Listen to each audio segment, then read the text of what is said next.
Hello friends, परीक्षा समाधान पे आपका स्वागत है। ये सिंधु घाटी सभ्यता का तीसरा पार्ट है। इसमें हम देखेंगे सिंधु संस्कृति की विशेषताएं क्या क्या थी और इस सभ्यता का अंत कैसे हुआ। तो आइए शुरू करते हैं। तो देखिए, सिंधु संस्कृति की विशेषताएं 3 वर्गों में विभाजित था। ये सिंधु संस्कृति 3 वर्गों में विभाजित थी। कौन कौन सी वर्ग थी?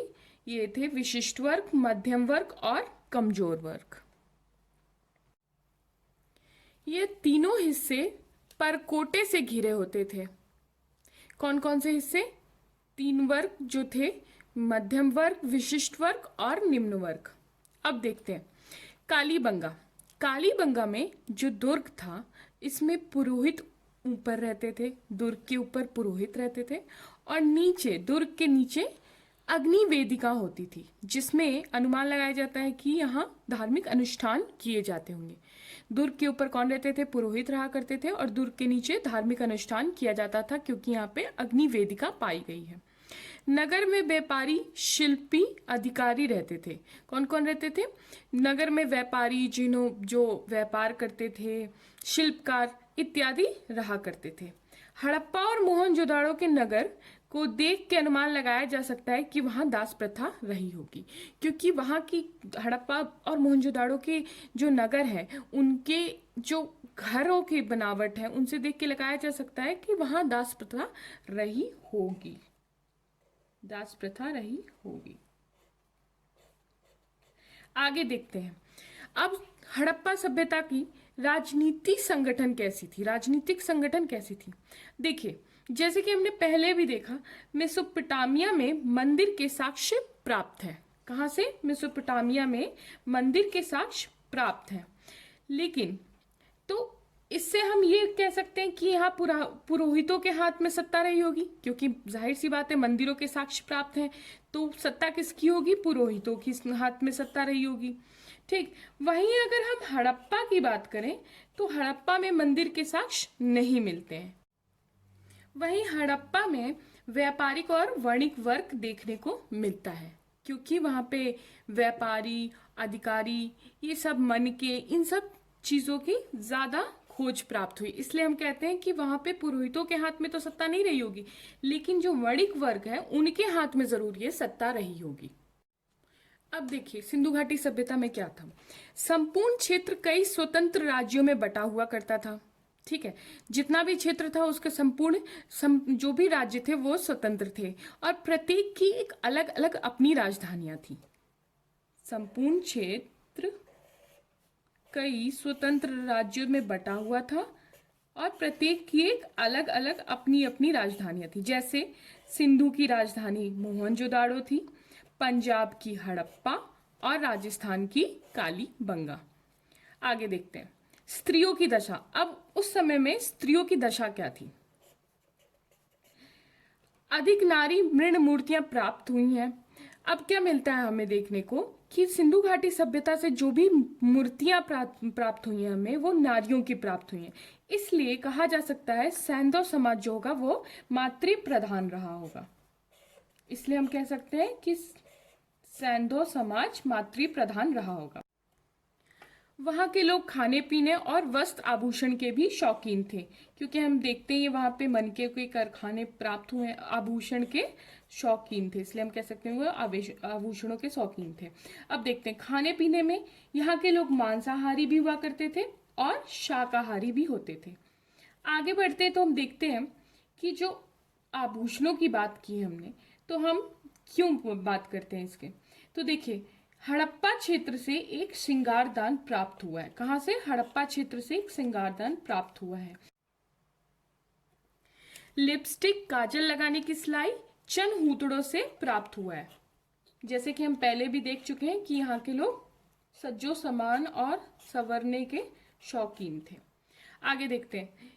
आगे देखिए, एक बहुत ही आश्चर्य की चीज मिलती है, सिंदूर। जी हाँ, जो हम सिंदूर आज लगाते हैं, ये उस समय के लोग भी लगाया करते थे। वहां की स्त्रियां सिंदूर का प्रयोग किया करती थी।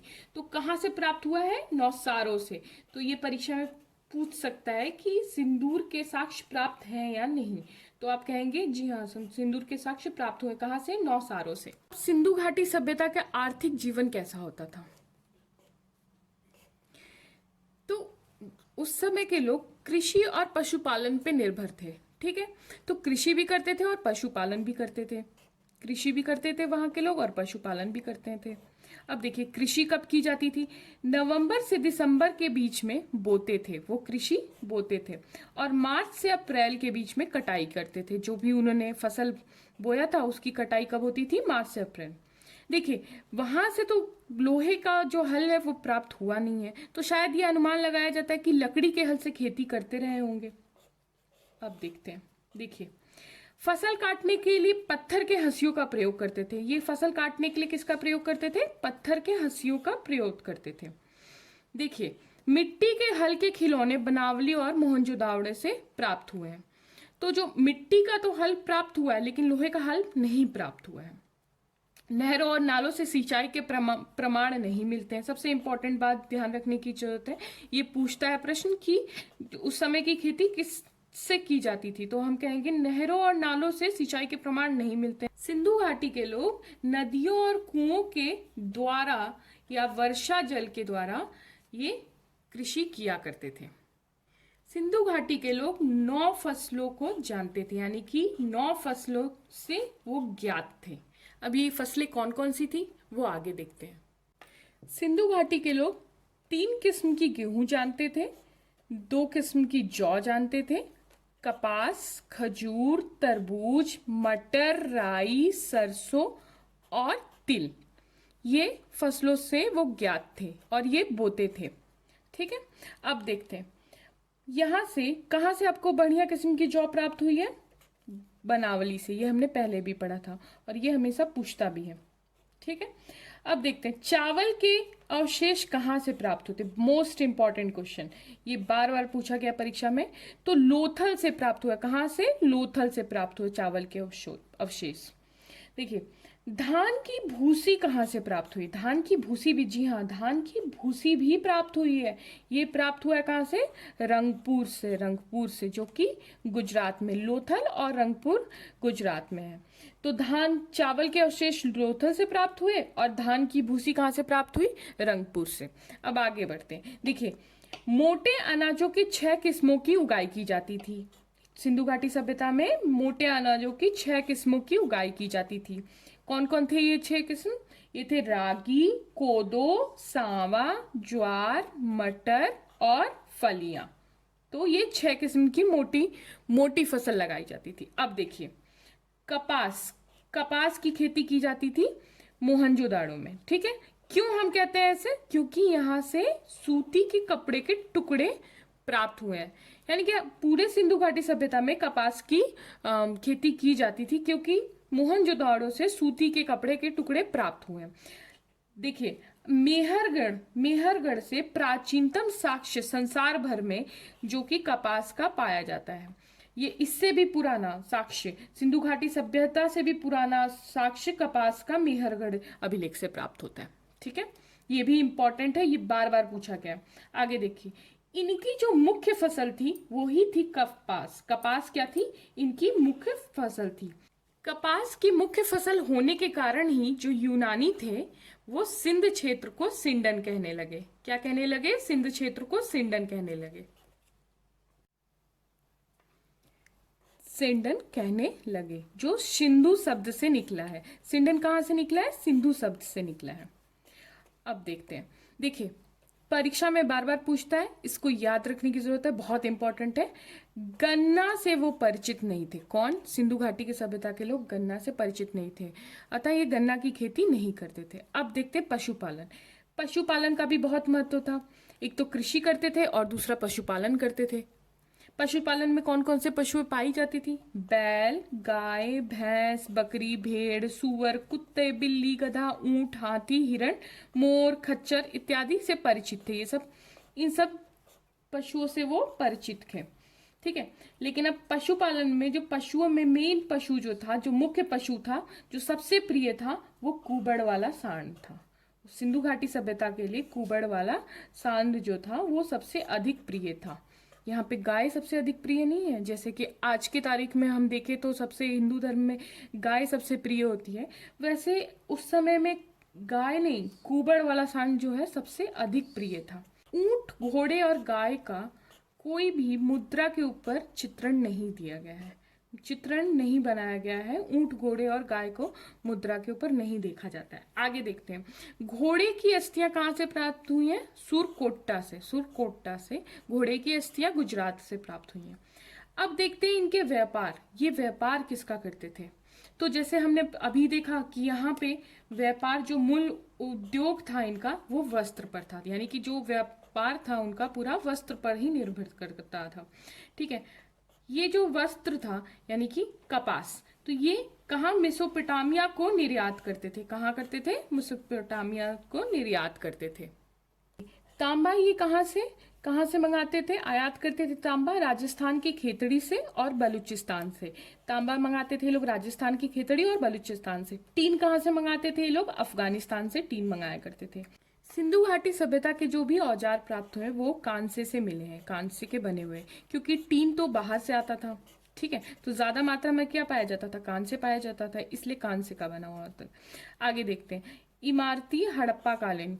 इमारतें जो थे स्थापत्य जानते थे, यानी कि हड़प्पा काल के लोग स्थापत्य जानते थे। अब देखते हैं, ये नाव बनाना जानते थे, क्योंकि आपको पता है ये बंदरगाह जो है गोदीवाड़ा लोथल में जो बंदरगाह प्राप्त हुआ उसमें नाव ये बनाना जानते थे।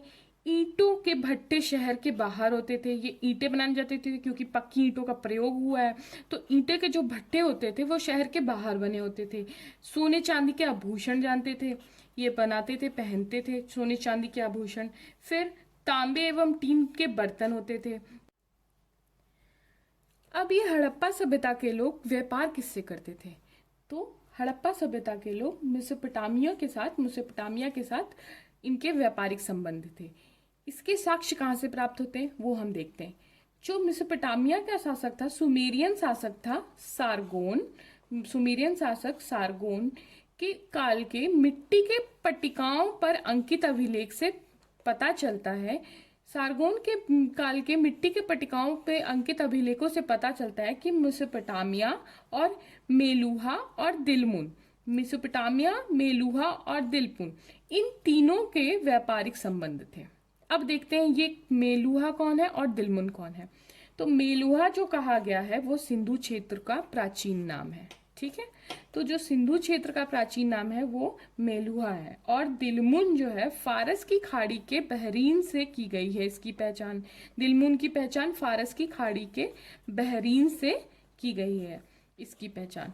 तो देख सकते हैं आप, उस समय मेसोपोटामिया और हड़प्पा सभ्यता के बीच में व्यापार होता था, फारस से भी व्यापार होता था। तो सोचिए उस समय के लोग कितने ज़्यादा विकसित हुआ करते थे। आज हम कहते हैं ग्लोबलाइजेशन, यहाँ से चीन से व्यापार और यहाँ नेपाल से व्यापार। उस समय के लोग उस समय तक इतने विकसित हो गए थे कि फारस की खाड़ी तक और सुमेरियन शासक के मेसोपोटामिया तक व्यापार होता था हड़प्पा सभ्यता का। आगे देखते हैं, मृदभांड। मृदभांड क्या होते हैं? मृदभांड जो घड़े, मटके, मिट्टी के बर्तन, जो भी, उन्हें मृदभांड कहा जाता है। तो जो मृदभांड होते थे उनकी एक विशेषता थी, ये चमकीले रंग के होते थे और गुलाबी और लाल रंग के होते थे। कौन से रंग के? गुलाबी और लाल रंग के। ठीक है, चमकीले होते थे ये। इन पे क्या होता था? पीपल की पत्तियां, खजूर, ताड़, केला इत्यादि बने होते थे। इनके ऊपर पीपल की पत्तियां, खजूर, ताड़ और केला इत्यादि बनी होती थी। यानी कि हम कह सकते हैं वनस्पतियां जितनी भी थी, जिन जिन जिन वनस्पतियों से ज्ञात थे उनका चित्र इस पे बना रहता था। और कुछ कुछ पक्षियों के और पशुओं के चित्र भी रहते थे, जैसे मोर, सारस, हिरण, मछलियां इत्यादि। अब देखते हैं कि वहाँ का धार्मिक जीवन कैसा था। क्या वो लोग धर्म को मानते थे, देवी देवताओं में आस्था रखते थे? तो जी हाँ, वो लोग धर्म को मानते थे, और उस समय की जो देवी हुआ करती थी वो मातृ देवी की पूजा करते थे। किसकी पूजा करते थे? मातृ देवी। सबसे अधिक नारियों की मृण मूर्तियां प्राप्त हुई हैं, यानी कि सबसे अधिक मूर्तियां किसकी? नारी की प्राप्त हुई। इसलिए हम कहते हैं नारी सत्तात्मक राज्य रहा होगा उस समय। हड़प्पा से एक मुहर प्राप्त की गई है जिसमें स्त्री के गर्भ से निकलता पौधा दिखाया गया है। यानी कि ये कौन है, ये मातृ देवी के संकेत दिखाता है हमें कि पृथ्वी को देवी मानते थे। ठीक है, हड़प्पा से जो प्राप्त मुहर हुई है इसमें स्त्री के गर्भ से निकलता पौधा दिखाया गया। तो ये पृथ्वी देवी की प्रतिमा मानते हैं लोग और पृथ्वी देवी की पूजा करते थे, क्योंकि ये उर्वरकता की देवी है। तो हड़प्पा देश के वासी जो थे वो पृथ्वी देवी को की पूजा करते थे। पशुपति की भी पूजा की जाती थी इस समय, यानी कि पशुपति की भी पूजा की जाती थी और वृक्ष की भी पूजा की जाती थी। हड़प्पा वासी वृक्ष की भी पूजा करते थे, क्योंकि मृण भांडों पे जो चित्र प्राप्त हुए हैं वो किसके ज्यादातर इसके वृक्ष के ही प्राप्त हुए हैं, जैसे खजूर के पेड़ के और ताड़ के, पीपल के। तो वृक्ष की भी पूजा की जाती थी। जल पूजा भी की जाती थी। अब जल पूजा कैसे कह सकते हैं हम, क्योंकि मोहनजोदाड़ो का जो विशाल स्नानागार है, तो मार्शल के अनुसार ये सार्वजनिक धार्मिक स्थान रहा होगा जहाँ पे लोग स्नान करते होंगे। इसलिए कहा जा सकता है कि यहाँ के लोग जल की पूजा भी करते थे। ठीक है, मार्शल के अनुसार ये सार्वजनिक धार्मिक स्नान रहा होगा, स्नान करने का स्थल रहा होगा। ठीक है, अब देखते हैं यहाँ के लोग नाग पूजा भी करते थे। जी हाँ, ये लोग नाग की भी पूजा करते थे, क्योंकि मुद्रा पे जो चित्र पाए गए हैं वो नागों के भी पाए गए हैं, इसलिए अनुमान लगाया जाता है कि ये लोग नागों की भी पूजा करते थे। मूर्ति पूजा, मंदिर के तो साक्ष्य नहीं प्राप्त हुए हैं, लेकिन मूर्ति की पूजा की जाती थी, क्योंकि नारी की मूर्तियां प्राप्त हुई हैं। ये जितने भी पॉइंट्स हैं ये याद करने वाले। पशुपति की पूजा होती थी, वृक्ष की पूजा करते थे, जल पूजा करते थे, नाग की पूजा करते थे, क्योंकि ये परीक्षा में पूछे जाते हैं।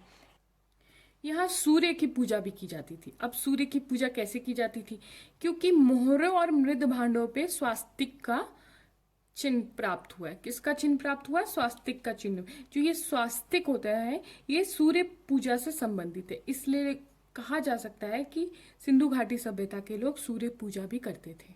ठीक है, सूर्य पूजा भी करते थे, सूर्य पूजा भी करते थे।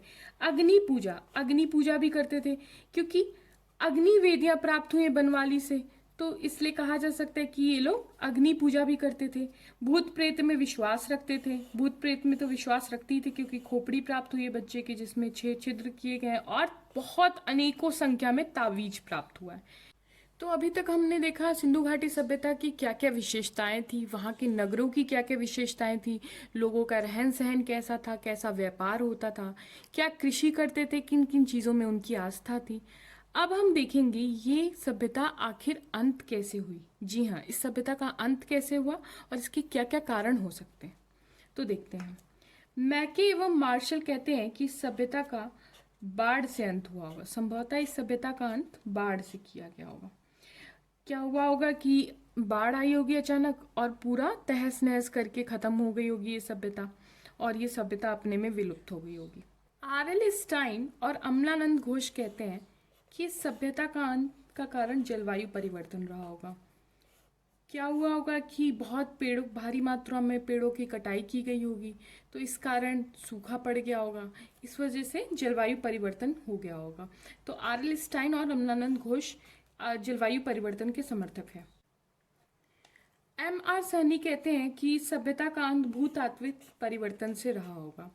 जहाँ नदियाँ बहती थी वहाँ नदियों ने अपना रास्ता बदल दिया होगा, इस कारण से सूखा पड़ गया होगा और ये सभ्यता विलुप्त हो गई होगी। आगे देखते हैं हम। डीडी कौशाम्बी कहते हैं कि सभ्यता आग के कारण विलुप्त हो गई होगी। अचानक से आग आई होगी और पूरी इस सभ्यता का अंत हो गया होगा। गार्डन चाइल्ड और व्हीलर कहते हैं कि विदेशी आक्रमण के कारण ये सभ्यता विलुप्त होगी, यानी कि आर्यों के आक्रमण के कारण, विदेशी आक्रमण जो आर्य थे उन्होंने आक्रमण किया होगा, तब ये सभ्यता, गार्डन चाइल्ड और व्हीलर कहते हैं कि सभ्यता का अंत हो गया होगा। लेकिन अगर परीक्षा में पूछे कि सबसे ज्यादा महत्वपूर्ण और सबसे ज्यादा इम्पोर्टेंट कौन सा फैक्ट कहा जाएगा कि सभ्यता का अंत कैसे हुआ, तो हम कहेंगे बाढ़ के द्वारा। बाढ़ के द्वारा मैके एवं मार्शल का मत सबसे ज्यादा महत्वपूर्ण है, इसलिए इसको कहेंगे ज्यादा उपयुक्त ये है। तो फ्रेंड्स, इसी के साथ आपका ये सिंधु घाटी सभ्यता समाप्त होता है। Thank you friends.